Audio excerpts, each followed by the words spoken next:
started tattooing through a friend who helped me get my foot in the door and tried to help me, but wasn't a very good teacher. And I ended up just tattooing out of my friend's house every now and then while having a regular job until I could build up enough of a portfolio to try to find one. A man heard me tattooing downstairs from where he was, came down, liked what he saw, and he ended up being a guy who owned a shop in town here and gave me a job on the spot. That shop was filled with junkies and drug addicts. It was a pretty crazy experience, and when that started sinking, it came time to open my own business. So right now we're on 18 years. Now a lot of people just use the internet and kind of scan around to find places. There's places that are in high foot traffic areas that don't do well, and there's places like us that are kind of off the beaten path that will find us. Well, everyone here has their own kind of style and their own kind of approach and the way they do things.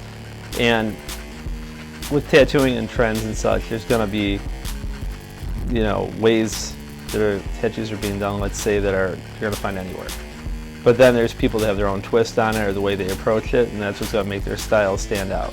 And so I think if somebody wants something that's going to stand out from everyone else's, that's where we would come in. Because, a lot of the clients who come here say every time they saw someone with a tattoo that stood out, they would say, "Where did you get that?" And they'd all say, "Here." That's how they ended up here.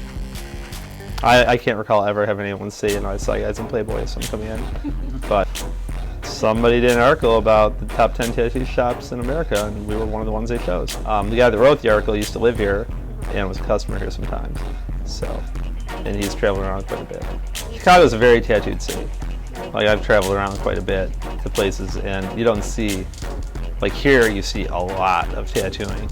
And I think it's more, there was only 20 years ago, 10, 15 people in the city with the full sleeves, and now you see a 15-year-old full sleeve. You're like, now I'm thrown in the same boat as this kid.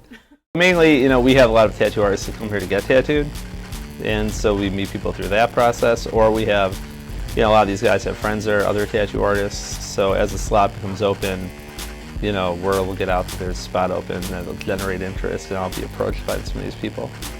Portfolio is critical. You can be the nicest guy in the world, but if you don't do nice work, it's not going to happen. I'm no frills. I just want a tattoo.